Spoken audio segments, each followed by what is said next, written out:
ocean was my life, lying in bed in the sunlight, choking on the vitamin tablets. Hi there, everybody. Welcome to another episode of the Cloud-Based Mayhem. Don't have any housekeeping for you this week except to go vote. We're running out of time. Many states' deadlines for registration has already passed, so make sure you're registered to vote. If you're not sure or need some help voting, just go to patagonia.com/elections and they'll walk you right through it. So please do it. This is a big one. My guest this week is Koni Schafroth. He is the brainchild, engineer, and designer behind the XC Tracer Varios, that whole family of Varios, which are the most accurate and sophisticated Varios on the market. Many people have now switched over to them, and you'll find most of the X-Alps athletes use them. I've been using them since my first race in 2015. These are just featherweight. Many of the Bluetooth ones are just solar powered. You never need to charge them. They just released their Max, which is a fully independent, has its own, has a screen. It's a Vario that gives you everything like the Varios of old, but much more accurate. We talk about, the difference, what goes into them and what makes them different from other Varios. The main thing being the accelerometers and the difference between that and a barometer. So talk a lot about Varios, but also how to climb better, how to find the core, and his amazing history. He's been at this. He's been at flying for more than 30 years. He's from Bern, Switzerland, so the Bernese Oberland, one of the most incredible places to fly in the world. This is the Interlaken, Eiger, Wallis part of the world. Pretty amazing zone to fly in Switzerland. And so we talk about how he flies and how he chases it. He doesn't chase kilometers. He chases beauty and flying over glaciers and midnight flights. And his pursuit is pretty clean. And I liked that. So talk a little bit about dangers and risks and one accident he had along the way and what he learned from that. And just a really fun talk with a very interesting mechanical engineer.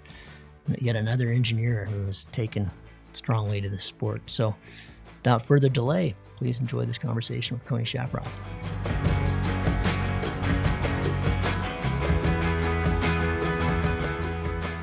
Koni, it's great to have you on the show. We've been having lots of emails over the years as the designer of the XC Tracer, which everybody knows who listens to the show knows I'm a huge fan of and will be using again in my fourth X-Alps coming up, crazily enough, in June. So that was just announced. That was pretty exciting, but really fun to talk to you and talk Varios and climbing and your quite considerable history. I didn't know you've been flying for more than 30 years. How'd you get into all this craziness? I don't know. I'm a curious guy, and I always have a lot of ideas. And flying, I was interested in flying since I was a kid. And when I was 16, I started learning to fly gliders on a wooden plane on a K8. And then I made my glider license.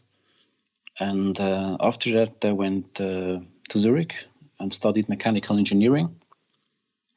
So flying was not that much the priority, rather partying and other stuff. And then when I was 22, just paragliding started.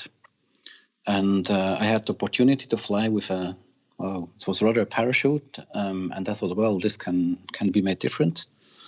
And then there, near my parents was a guy who was making his own paragliders. It was called Northales, I think, then. And then I contacted this guy and said, hey, I can make a paraglider which flies much better than that what you have. And they said, I don't believe, but we can try. And then I made the first one. And it was really flying better than the gliders he had. But to be honest, we also had a lot of luck that we didn't have a bad accident. We have been lucky. Yeah, this is how it all started. Was this back in the 80s? I guess late 80s, early 90s? Yeah, it was 87, 88, something like that, where it started. How many cells did your first glider have? This always cracks me up, the gliders back in those days. I think it was around 21 cells.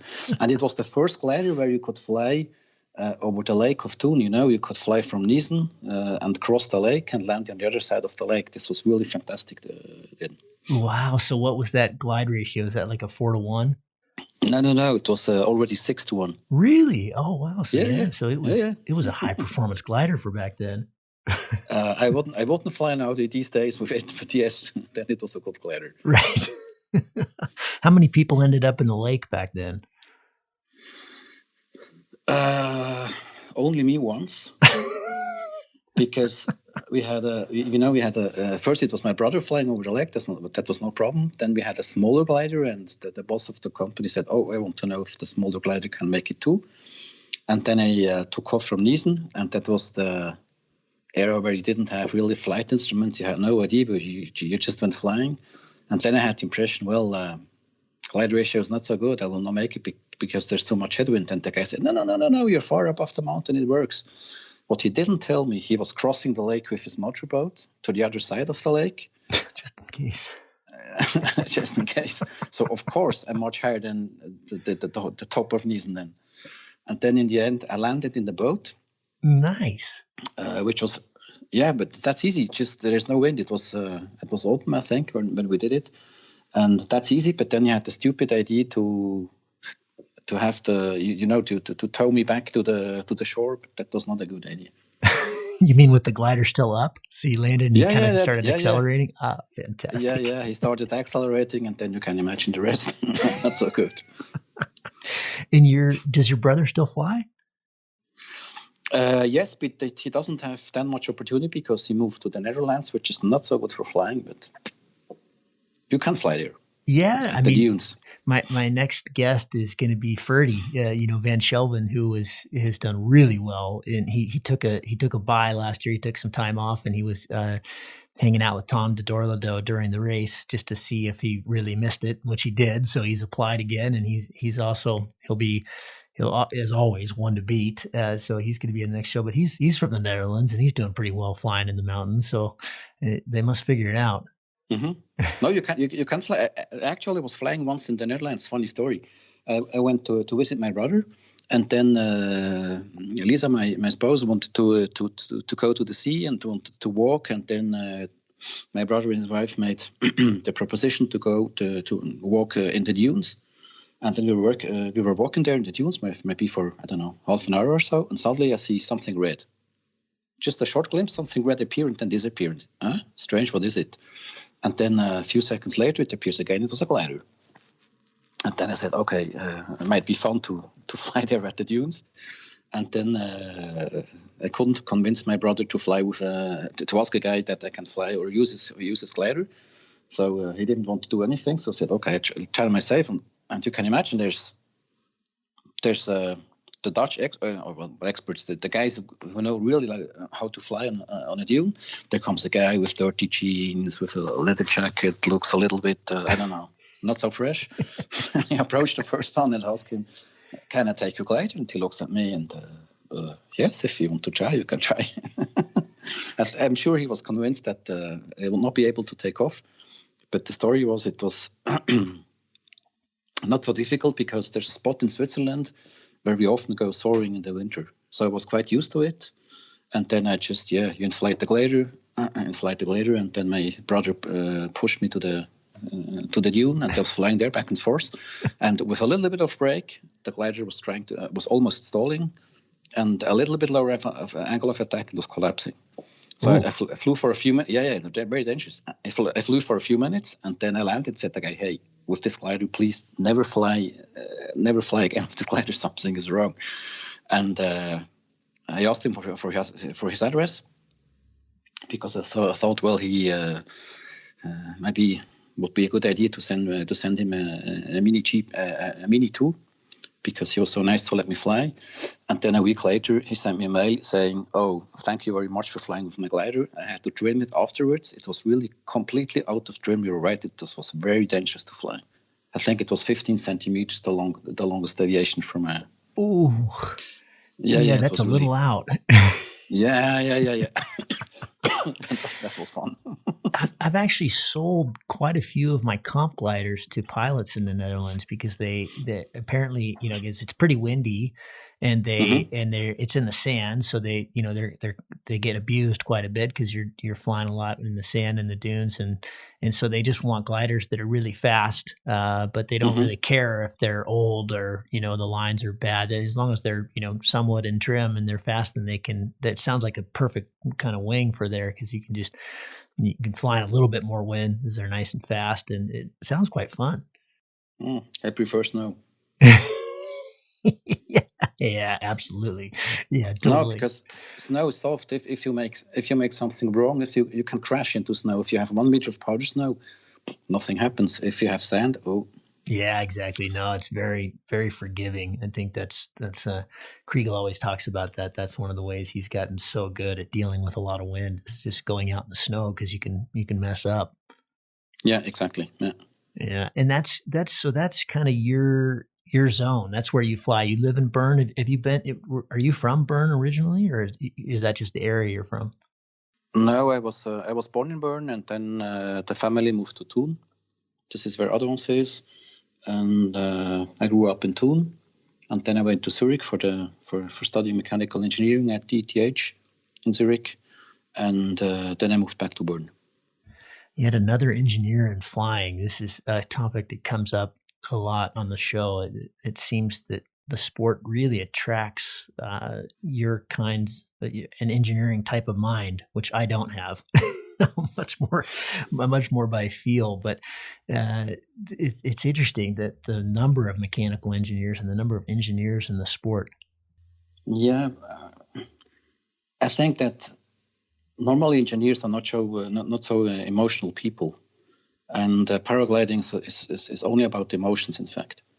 And I think that's a good way to have good emotions. I think that's why it's very attractive for engineers or programmers or this kind of people.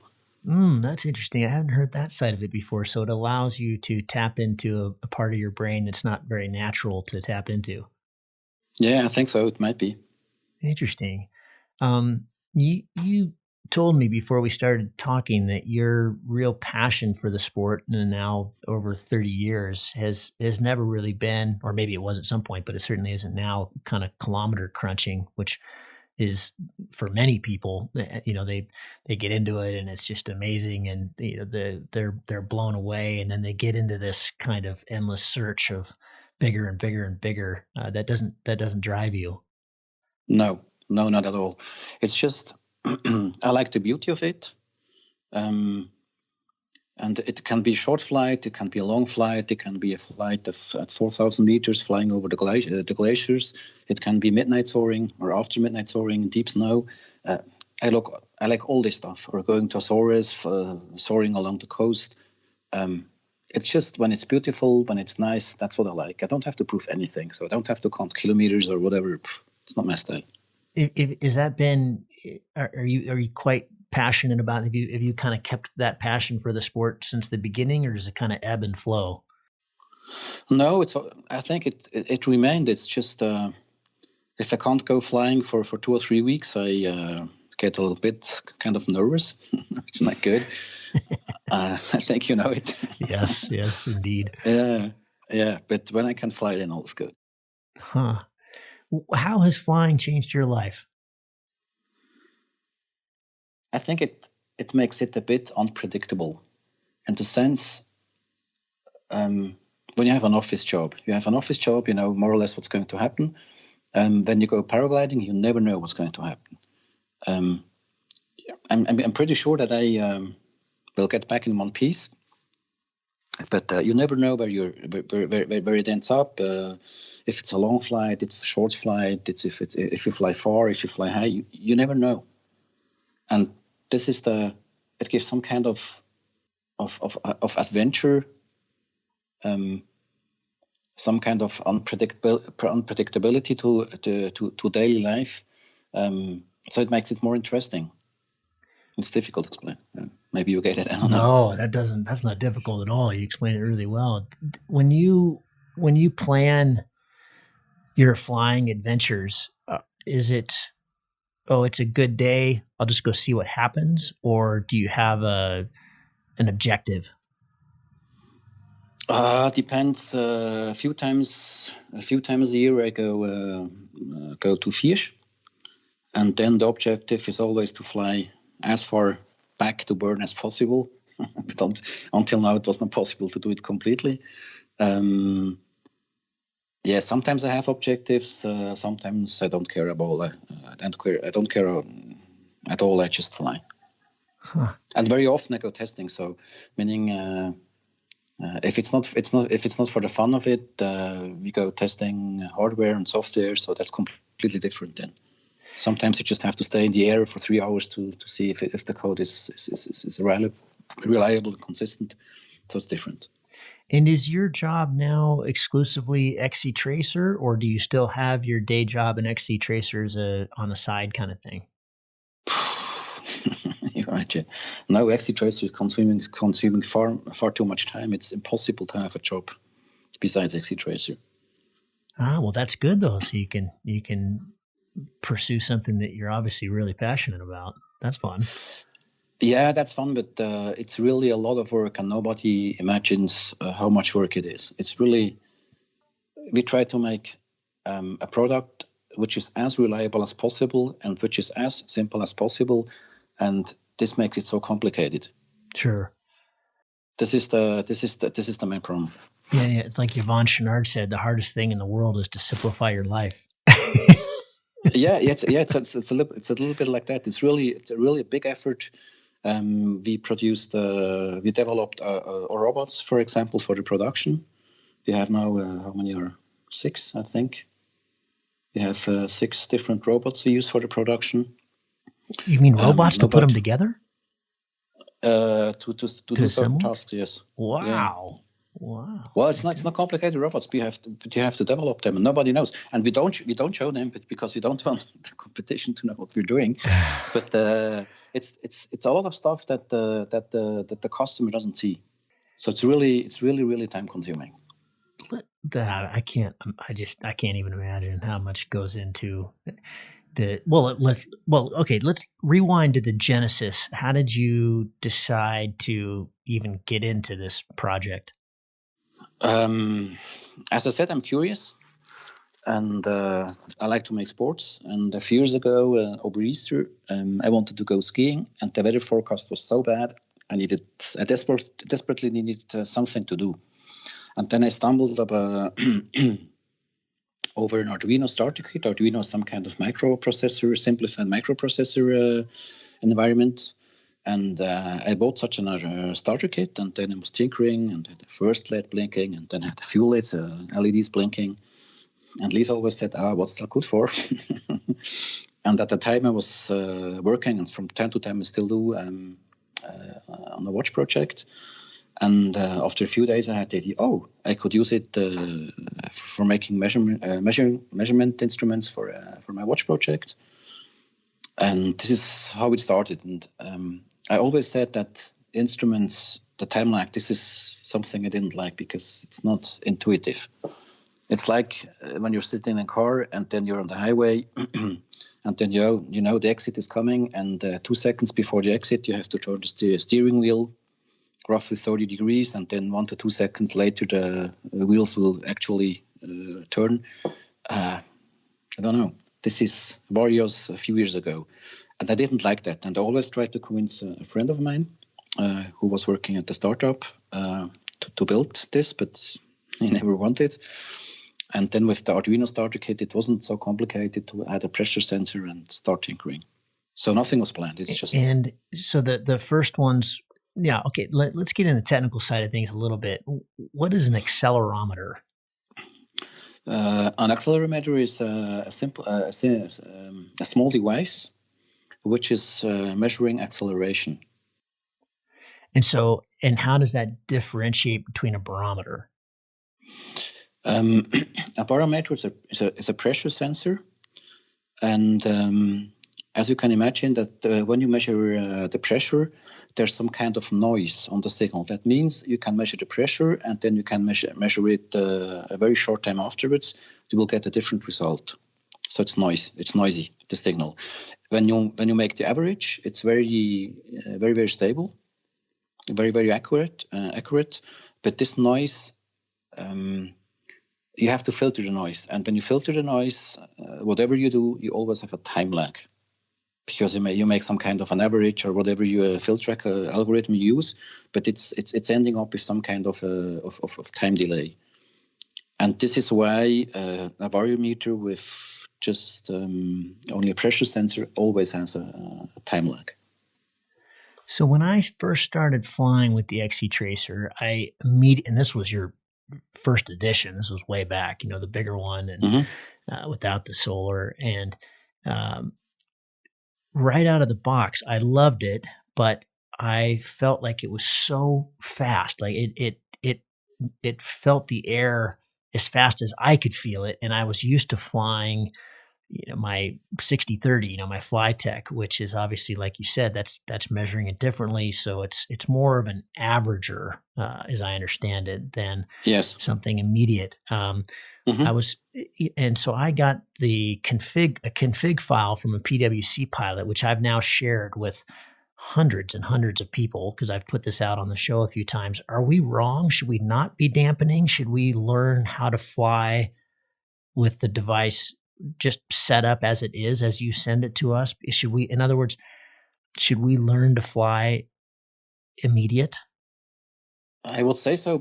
I would say so because XC Tracer indicates exactly what you feel. Because when you feel an acceleration, it's beeping. Or when the thermal stops, the vario stops beeping immediately. So it's immediate feedback. You must get used to a bit, because when you're flying with an old vario for 10 or 20 years, then you might have some issues, because it's like marriage. You get used to it, and it has its good sides, its downsides, but you're used to it. And I think so. It's really just try to remove the damping factor as much as you can. You can leave a little bit, but go down with the damping factor as far as you can. Alex Roby, I had him on the show a while back. It was actually just after the last race, and he's always, right up there in the top 5 XContest at the end of every year. Does these just amazing triangles. This year went down to, last year, I guess, went down to Brazil before COVID, and it did, he's an amazing pilot. He actually flies with 2. He flies with an XC Tracer that's dampened on one shoulder and an immediate, let's call it out of the box, on the other. I thought that was really interesting. Maybe a way to hear, to kind of balance between the two, because I loved the immediacy of it, but I found it harder to find the core. I found it harder to just, because it's so immediate, it's so quick. So that's interesting. If I maybe if I just slowly lower my dampening down, then I'll improve in terms of climbing. Sorry. I think so. Yeah. What would you recommend to pilots who are, you got to think back a long ways here, because this was 30 years ago for you, but pilots that are just getting into the sport,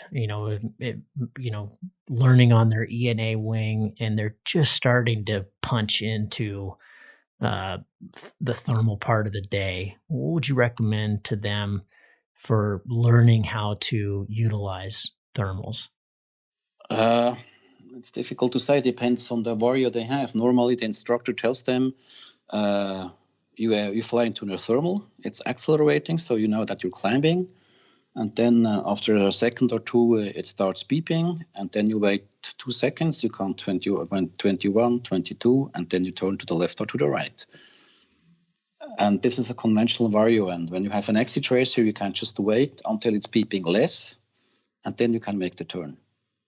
The fact that with a conventional vario, what I feel, what the body tells me, and what the vario is telling me is never the same. So I always had to judge: is the vario correct, or I am correct, or what is it?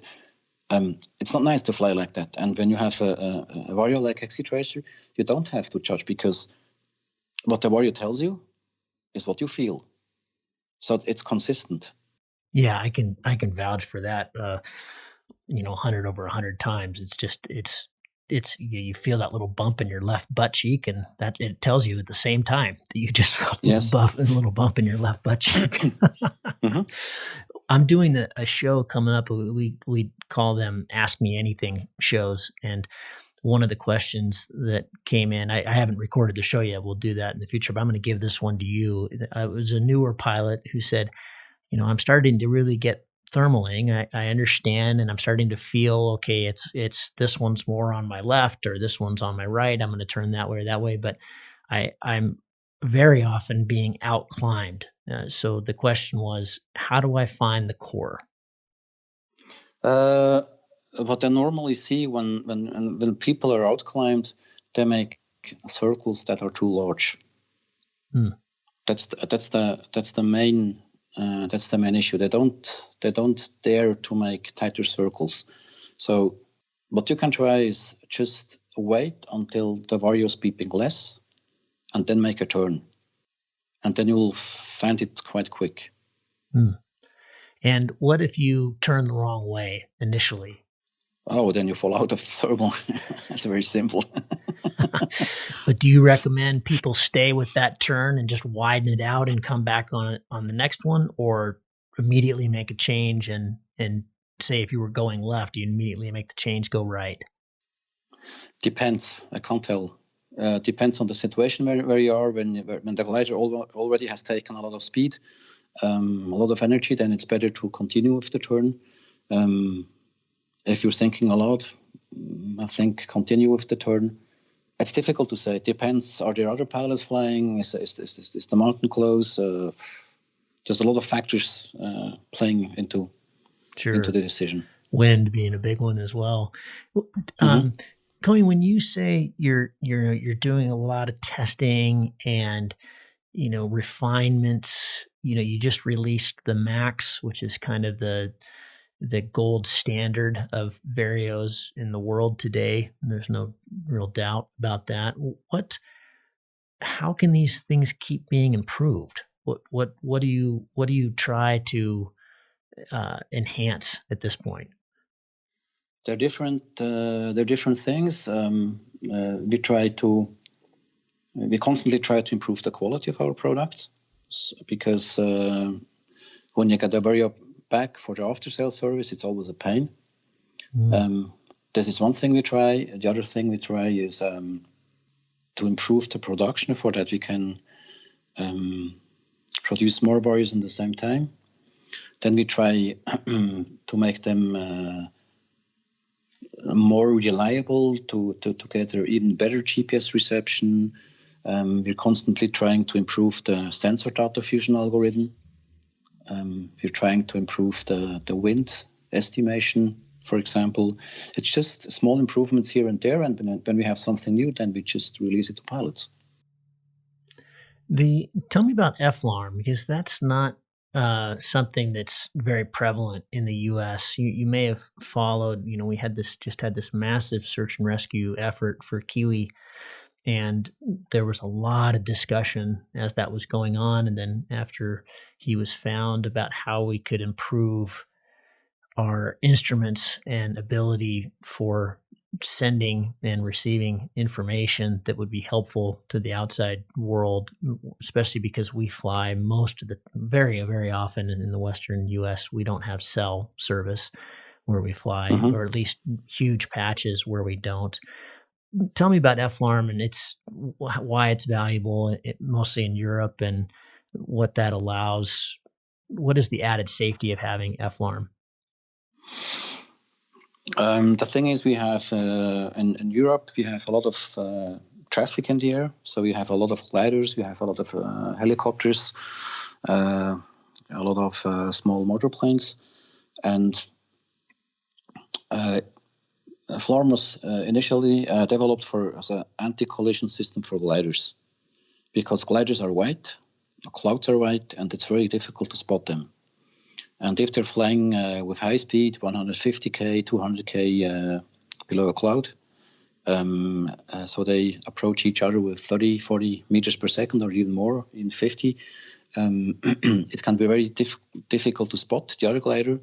and there was quite a few accidents where gliders were colliding. And when a glider collides, then it's almost always at least one is going to die.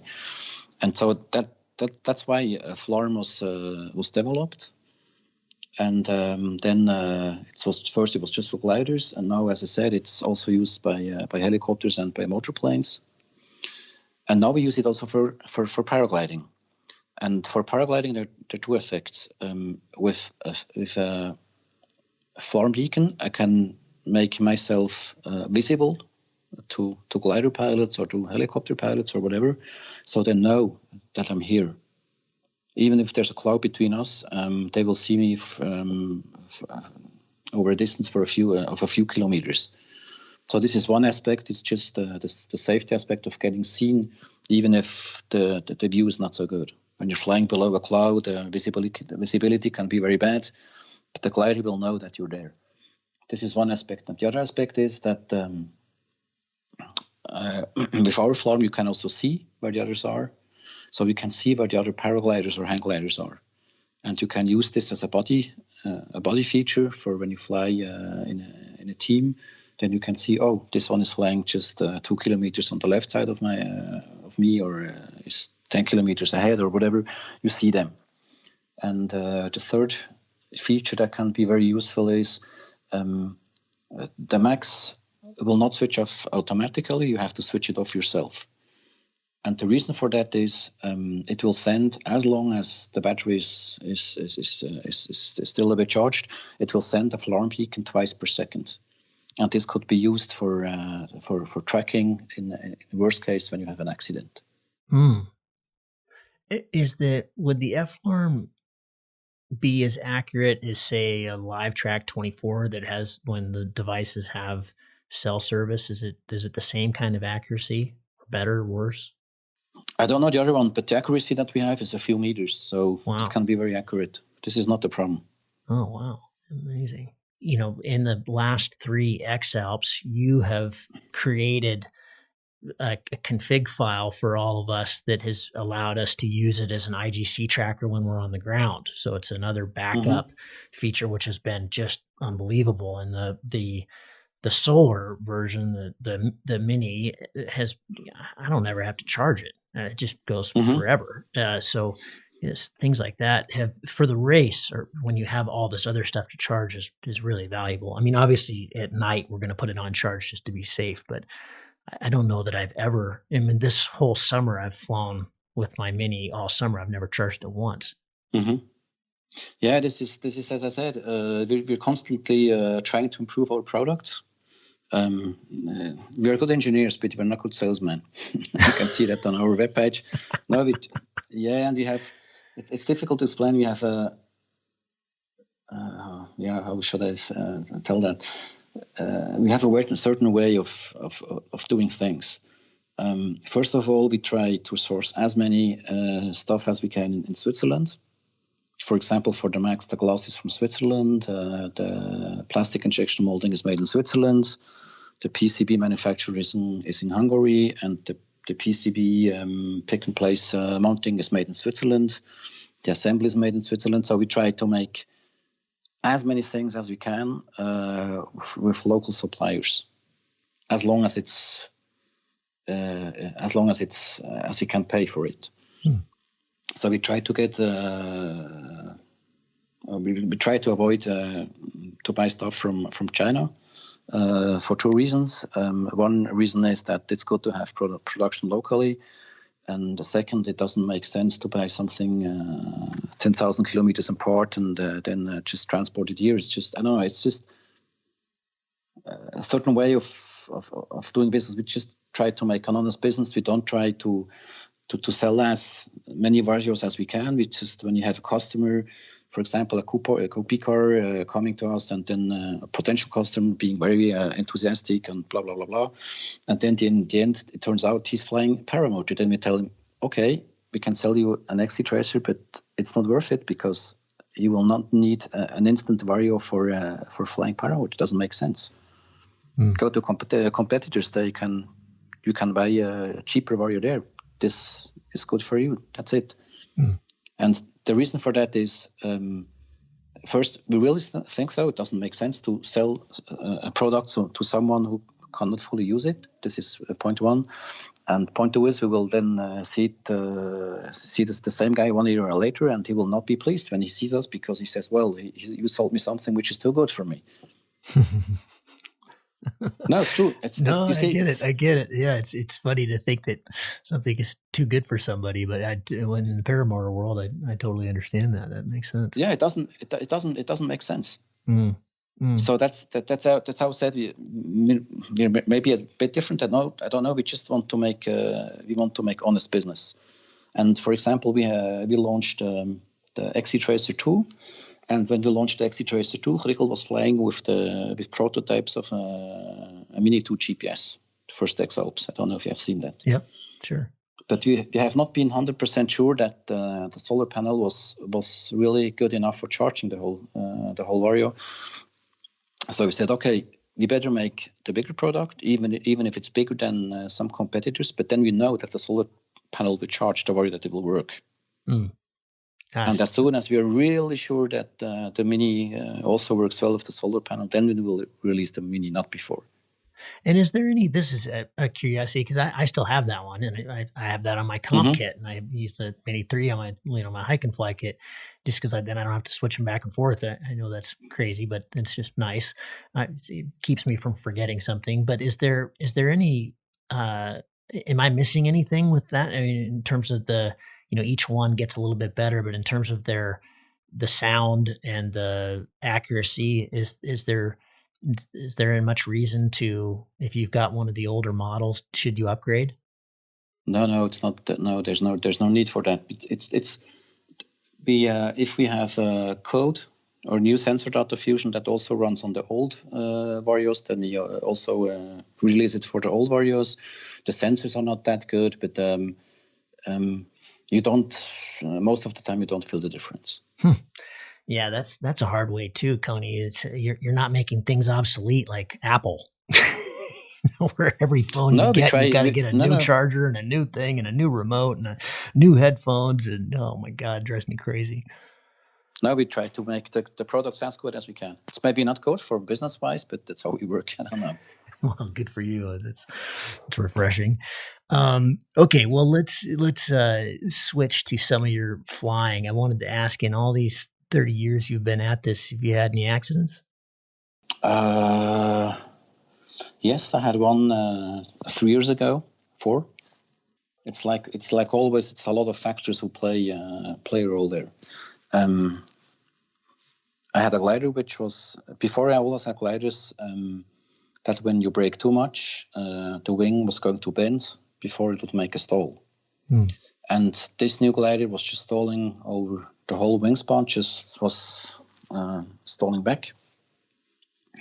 This is one reason, and a reason was I was testing Varios, and then I wanted to land on top of a hill. And there's a rather large field, and there have been some clouds, and I didn't really look carefully, because when I approached the field, then it was covered by cows.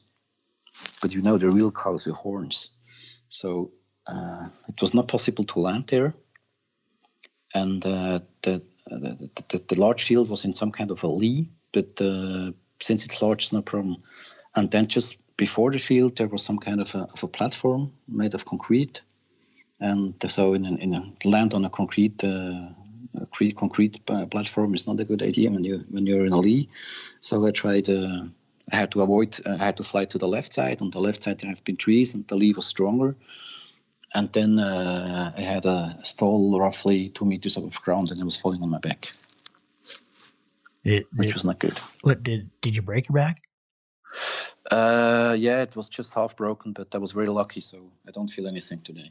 Oh wow, great! Did you have a good proper harness with a big pad, or was it just landed? All right, okay, that helps. No, I had a harness, and it was just different factors that led to this accident, and I was really embarrassed, because before that I was flying without any accident for 30 years.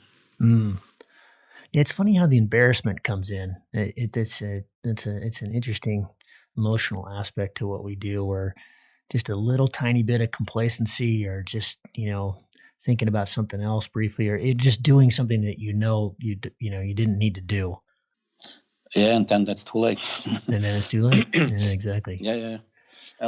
What I've learned in 30 years is that paragliding is very, very difficult, in fact. And my landing spots get bigger and bigger. And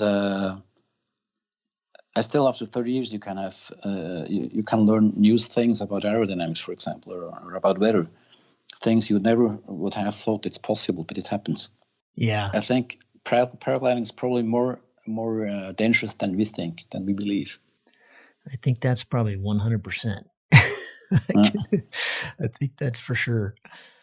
We've pushed the boundaries a bit too far. Mm. That's the issue. Why have we done that? What's pushing that? I don't know. It's I think it's just to have more kilometers in the logbook at the end of the day. I think. I think this is the reason. I don't know.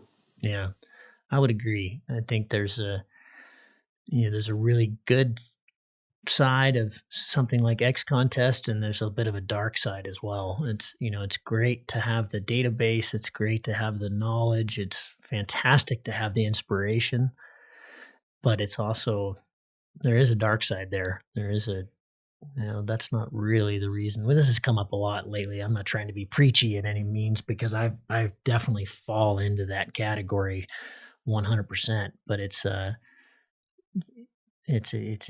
dangerous pursuit. Yeah, it's just, I think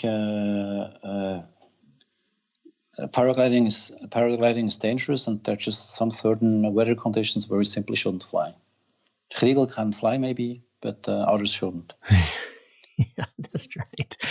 And this is the main problem, I think. Yeah, for sure. I think it's interesting. I asked a lot of we did this kind of we did 3 shows after the X Alps where I interviewed a lot of the participants and a lot of the athletes in it afterwards, and that came up a number of times, that it is quite dangerous, but it's the least dangerous for Kriegel. He's the most relaxed. He's the most trained. He's the most calm. And when you watch him, especially when he gets out in front, he's having a lot of fun. He doesn't seem to be is having to press it nearly as hard, whereas the rest of the field is, they're sleeping less, they're pressing harder, they're pressing their bodies harder and harder to try to keep up. So I think in the end, he's actually taking the least risk. I think so, because that's always the case. When you're in front, you have to take less risk than the other ones. Sure. Yeah. Sure. Well, we get to see him perform in his 7th this June. That will be fascinating as always. If you could rewind the clock to your 50-hour flying self, what would you tell that Koni, knowing what you know now? Be more careful, I would say. When I was flying on my own paragliders, learning to fly on my own paragliders, we had a lot of luck. I was 20-something, 22, so yeah. Nowadays, I see things completely different, but I'm much older, so. Right. Did you say, do you have kids? No. But you have you mentioned your partner, Lisa, was that her name? Yes. And does she fly? Yeah, she flies too, yeah. Okay. And she learned, she was flying a tandem with me for more than 15 years, and suddenly she said, okay, I want to learn it myself. Wow. Were you a commercial tandem pilot for a while, or just for fun? No, never. No. Okay. Wow. Interesting. I was going to say, if you had kids, that change your, well, let's talk about risk. How has your risk profile changed over the years? It's getting less and less risky. Yeah. Do you attribute that to age or knowledge or seeing accidents, or all 3? I think it's all 3. It's all 3. It's just you learn more. You know more what can happen. You see things you wouldn't like to see. And then you get older. I think you know that too. It's just when you get older, you think more, and you simply take less risks. Well, let's end this on a super positive note. Best flying experience you've ever had, and feel free to think about it for a while. I know we've all had many, but is there something that pops to mind you can share? There are a few of them. There's not just one. Yeah, share more than one. We have plenty of time. No, it's always absolutely great when you can fly over the glaciers, and it's fun to see when everybody's chasing the valleys up and down, and I'm trying to fly over the glacier to climb the Finsterarhorn or whatever mountain to fly as high as possible. This is very, very emotional. It's really great. It's one thing. The other thing which can be very fun is we have been once in holidays at Mallorca, and Lisa's kids wanted to have some fun, but there wasn't much. But we had the opportunity to rent a tandem, and then we were soaring along the coast with the tandem until sunset. Wow, that was really amazing, because we didn't take anything with us. We never thought that there would be paragliding in this time of the year, but they flew, and we could rent a tandem for little money, and this was really great. It's just it came out of the blue. Yeah, I've sailed around Majorca. I can't remember. I think we flew. Would it be like the northeast side of the island? We flew from a little mountain, but it wasn't on the coast. It was, we flew over dirt. But was the flight you did one of these cliff kind of flights where you're over the water? Yeah, it was one of those flights. Yes. Oh, those are just magic. I had one of those. It was actually a picture from that went all over the place in Outside Magazine and stuff that Jody took. But I flew. What's the name of the São Miguel out in the Azores, where we were staying on the south. We were anchored on the south side of the island, and the local paragliders, they have a really active club. They have that huge festival out there every August. Mm-hmm. And Joao is kind of the head of the club there, or he was at the time. And he took us over to the north side of the island every day for 30 days. We went over there because just in the hopes that we could fly this spot. And it was always too cross or too strong or too light, or it has to be just right, because otherwise you're going the ocean. And finally, on the last day we were there, we got it right, and it's still to this day. And that was a long time ago. That was 2009, I think, 2010, and it's still one of the most memorable flights I've ever had. I mean, you just couldn't. It was just perfect. You didn't have to worry about going in the ocean, and you're just flying over the Atlantic Ocean. Next stop, United States. That was pretty special. When you go flying on the Azores, it's really special. The problem is that when you go flying on Azores and when you come back, then you need holidays, because you meet the local guys, and then 3 or 4 times it ends up at 2:00 in the morning and you're dead. It's really, these guys are some kind of crazy. It's really great. This is also one of the best flights we had there. Yeah, they are a special group, and man, you're right. Yeah. They know how to party. They have a good time. Yeah. Big shout out to them. They throw a good festival. Koni, really special to spend some time with you. Thank you for your amazing instruments. They have changed my world radically, and I appreciate them. And I know everybody else does as well who uses them. And look forward to sharing some skies with you in the Bernese Overland. You live in a special place. Thanks, Koni. Appreciate it. Okay, thank you. Talk soon. Take care. Right, cheers. Bye. Thank you. Bye-bye.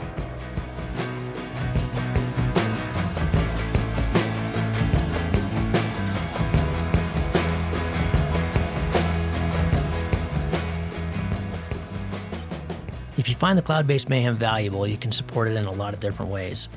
You can give us a rating on iTunes or Stitcher, or however you get your podcast. That goes a long ways and helps spread the word. You can blog about it on your own website or share it on social media. You can talk about it on the way up to launch with your pilot friends. I know a lot of interesting conversations have happened that way. And of course, you can support us financially. This show does take a lot of time, a lot of editing, a lot of storage and music and all kinds of behind the scenes cost. So if you can support us financially, all we've ever asked for is $1 a show. And you can do that through a one-time donation through PayPal, or you can set up a subscription service that charges you for each show that comes out. We put a new show out every 2 weeks. So for example, if you did $1 a show and every 2 weeks, it'd be about $25 a year. So way cheaper than a magazine subscription, and it makes all of this possible. I do not want to fund this show with advertising or sponsors. We get asked about that pretty frequently, but for a whole bunch of different reasons, which I've said many times on the show, I don't want to do that. I don't like having that stuff at the front of the show. And I also want you to know that these are authentic conversations with real people, and these are just our opinions, but our opinions are not being skewed by sponsors or advertising dollars. I think that's a pretty toxic business model. So I hope you dig that. You can support us. If you go to cloudbasedmayhem.com, you can find the places to support. You can do it through patreon.com/cloudbasedmayhem. If you want a recurring subscription, you can also do that directly through the website. We've tried to make it really easy, and that will give you access to all the bonus material, little video casts that we do, and extra little nuggets that we find in conversations that don't make it into the main show, but we feel like you should hear. We don't put any of that behind a paywall. If you can't afford to support us, then just let me know and I'll set you up with an account. Of course, that'll be lifetime, and hopefully you're being in a position someday to be able to support us. But you'll find all that on the website. All of you who have supported us or even joined our newsletter or bought Cloud-Based Mayhem merchandise, t-shirts or hats or anything, you should be all set up. You should have an account. You should be able to access all that bonus material now. Thank you so much for listening. I really appreciate your support, and we'll see you on the next show. Thank you.